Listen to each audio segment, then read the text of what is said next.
Dans cette vidéo, on va parler du score d'optimisation et je vais vous expliquer comment ne pas tomber dans le panneau des bêtises de Google.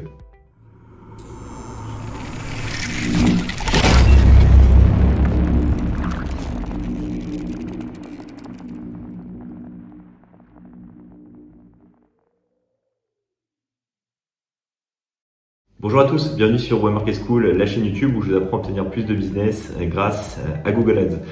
Aujourd'hui, on va parler d'un sujet qui fait assez débat. J'espère ne pas me mettre à dos Google sur cette vidéo, mais c'est quand même très important parce que je pense que trop de personnes et trop d'annonceurs se font avoir par le fameux score d'optimisation. Je dédie aussi cette vidéo à tous les consultants indépendants, tous les freelances, toutes les agences qui se battent avec leurs clients parce qu'ils ont reçu un appel de Google leur disant que leur score d'optimisation était à 50% et que c'était pas bien et que les résultats étaient pas bons et qu'ils devaient le mettre à 100% et du coup qu'ils remettent en doute les compétences de leurs consultants ou de leurs agences.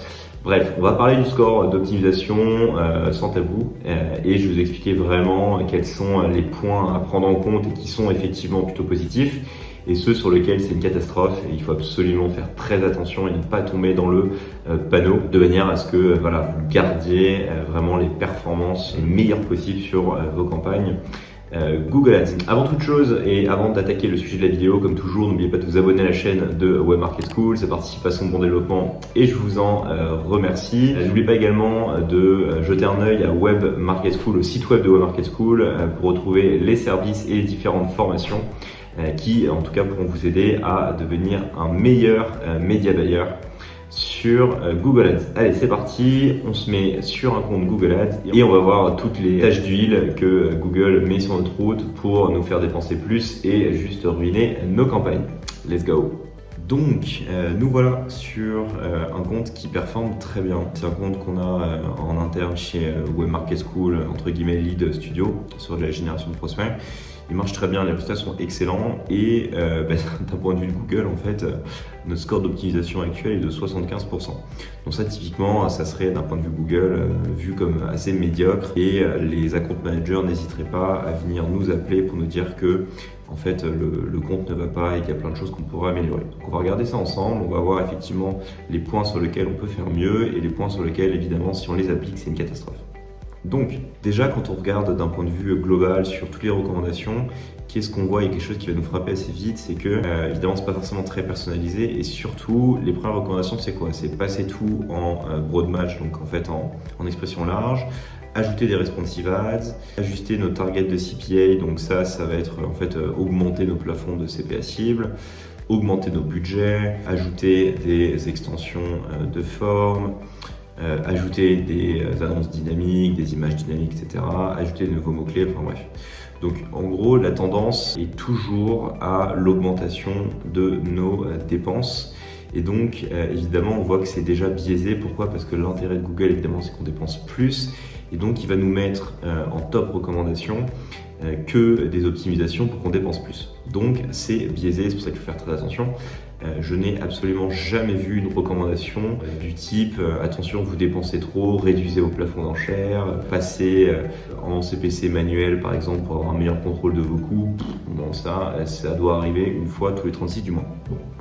Maintenant, il n'y a pas non plus que des choses mauvaises à prendre et je vais vous donner quand même quelques clés pour faire attention avec ce score d'optimisation. Sur le score en tant que tel, sachez que en fait, c'est pas parce que vous avez 50%, 40% que votre compte va mal performer ou vous allez prendre des shadow bans ou des espèces de sorcellerie vaudou que Google va bannir votre compte. Bref, ça n'a absolument aucun impact sur vos performances. C'est simplement un indicateur qui est qui n'a aucun sens et qui est stupide. On peut le dire, il est juste stupide puisque c'est pas parce que vous avez 100% aussi que votre compte va avoir des meilleures performances. On pourrait s'amuser à essayer d'avoir toujours 100% ici, vous verrez qu'à chaque fois que vous avez 100%, vous pouvez souvent vous retrouver dans des situations où votre compte performe très mal et vous avez vraiment des performances qui sont mauvaises, donc c'est vraiment pas fonction de vos performances. Donc ça, gardez-le bien à l'esprit, c'est des conneries, c'est vraiment des conneries. Bon, maintenant tout n'est pas à mettre à la poubelle et c'est ce qu'on va voir. Alors, première recommandation, bon, celle-ci elle est très très complexe. Pourquoi? Et en plus elle est traître, c'est-à-dire que c'est celle qui va augmenter le plus votre score de qualité et pourtant elle vous demande de passer tout en expression, en large. Les 3/4 du temps, quand vous allez mettre en place cette recommandation-là, ça va être une catastrophe. Pourquoi? Parce que vous allez retrouver à diffuser sur des mots-clés qui n'ont plus rien à voir. Vous allez exploser vos budgets clairement, donc là Google va se gaver et vous allez vraiment perdre en rentabilité.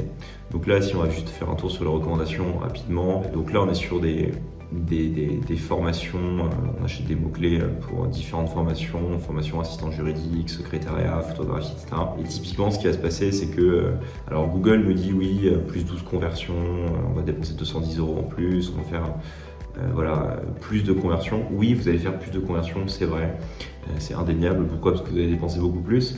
Le problème, c'est que vous allez dépenser plus et vous allez payer beaucoup plus cher les conversions, et souvent les conversions vont être moins qualitatives parce que vous allez acheter du trafic moins qualifié. Donc ça, évitez.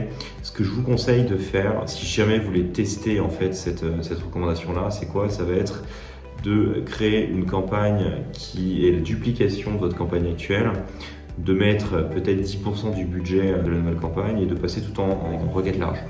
De cette manière, en fait, vous n'influencez pas les performances de votre campagne de base, vous créez une nouvelle campagne qui effectivement est en requête large, vous mettez un tout petit budget, puis vous voyez comment elle se comporte. Et effectivement, si vous voyez que vous avez des bonnes performances, vous pouvez augmenter le budget, et puis si ça se passe très bien, finalement vous posez votre campagne en expression exacte et vous gardez que cette campagne en requête large.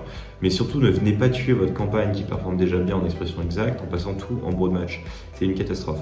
Donc ça, vraiment, celle-ci, elle est à bannir. Donc ce que je vous conseille, c'est toujours de mettre non, je ne le ferai pas. Voilà, vous donnez une indication à Google comme quoi c'est complètement con d'utiliser ça. Ensuite, qu'est-ce qu'on a d'autre?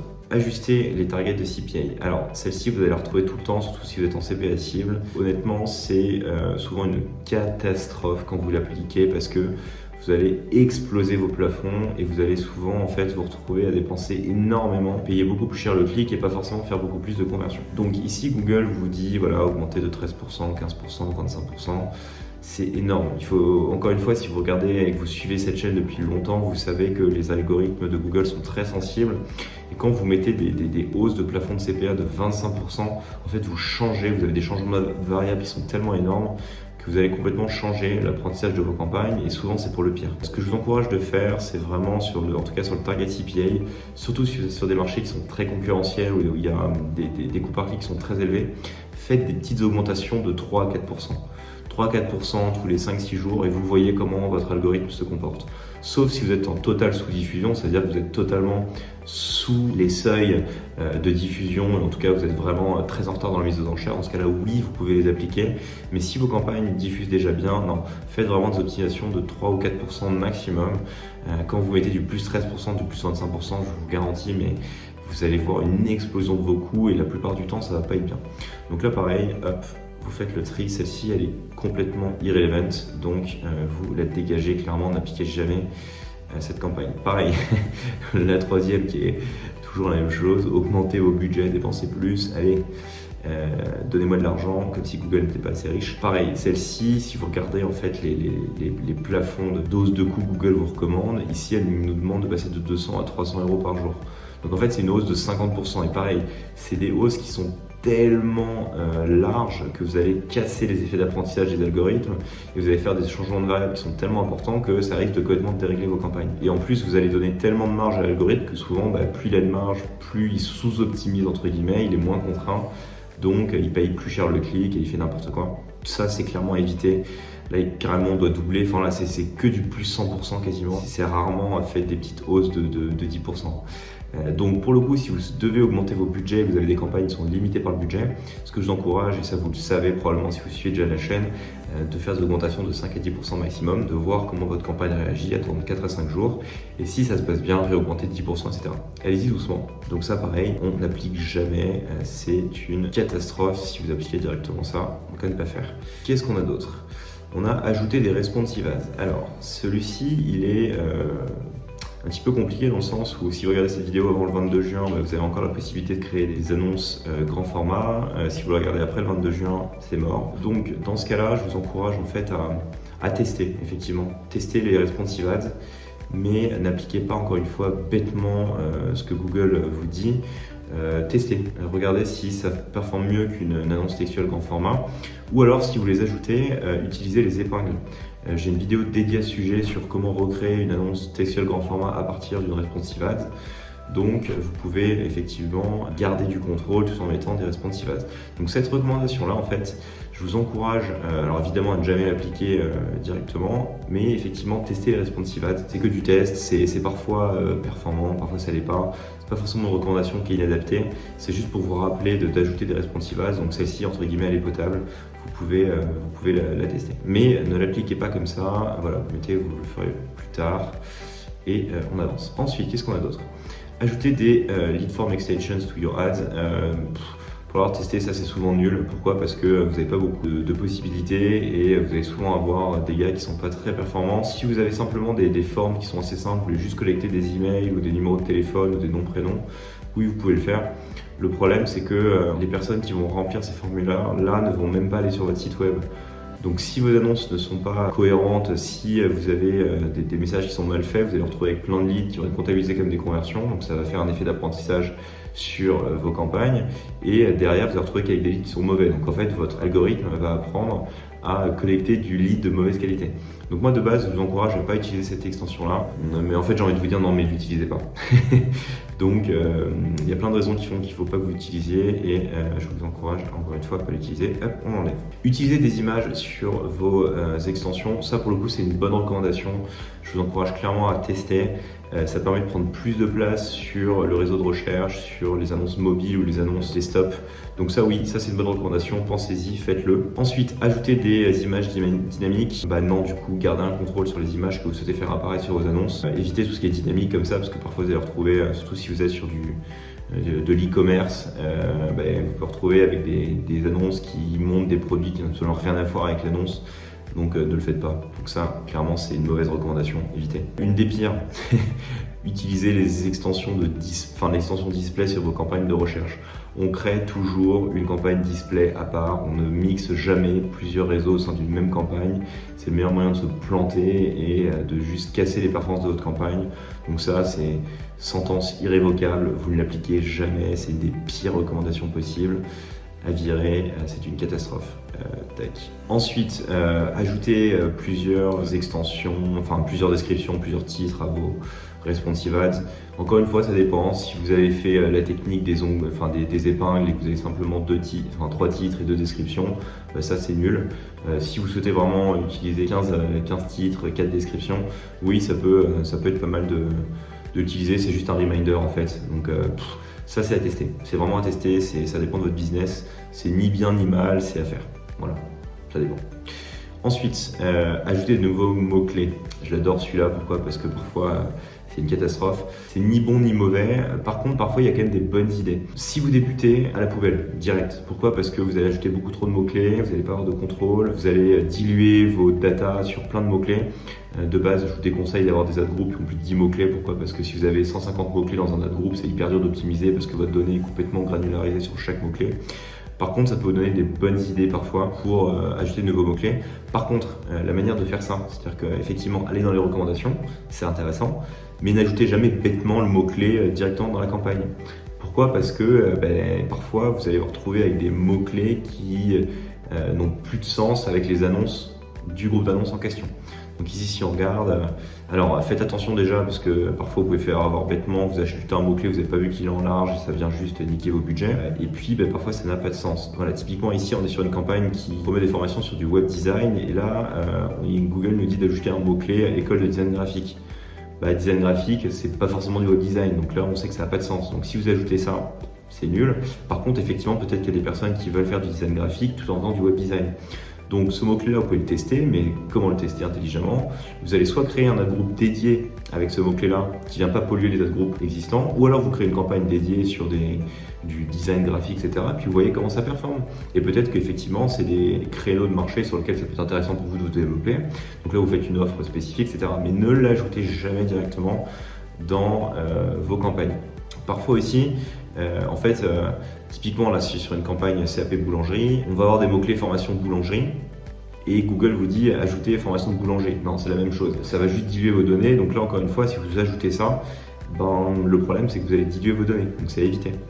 etc., etc. Donc ça, faites très attention. Tout ça, il peut y avoir des bonnes idées et parfois des mauvaises idées. Donc n'ajoutez jamais bêtement le mot-clé, c'est juste faites des tests, prenez les idées que Google vous donne et créez-les dans divers groupes d'annonces, des groupes d'annonces à part, des campagnes à part pour juste voir si c'est pertinent ou pas. Et ensuite, ça peut vous permettre de faire progresser votre budget, votre business, si vous le faites intelligemment. Mais n'appliquez pas directement. Ensuite, créez des Dynamic Search Ads. Oui, ça peut être intéressant. Encore une fois, la manière dont Google propose de faire ce test-là, c'est qu'il va vous ajouter un autre groupe dynamique dans une campagne. Non, on ne mixe jamais les DSA, donc les Dynamic Search Ads, avec des ad groupes classiques. On crée toujours ça à part et on regarde ce qui se passe. Donc encore une fois, ne l'appliquez jamais bêtement, c'est une catastrophe. Testez-le, il faut le tester, mais ne l'appliquez pas directement dans vos campagnes. C'est là où en fait c'est intéressant parce que Google vous donne parfois des recommandations qui sont intéressantes, mais la manière de les appliquer, c'est une catastrophe. Donc surtout faites attention à ça, ne les appliquez jamais directement ces recommandations-là, appliquez-les par vous-même via des groupes d'annonces, encore une fois dédiés et des campagnes dédiées. No comment, no comment.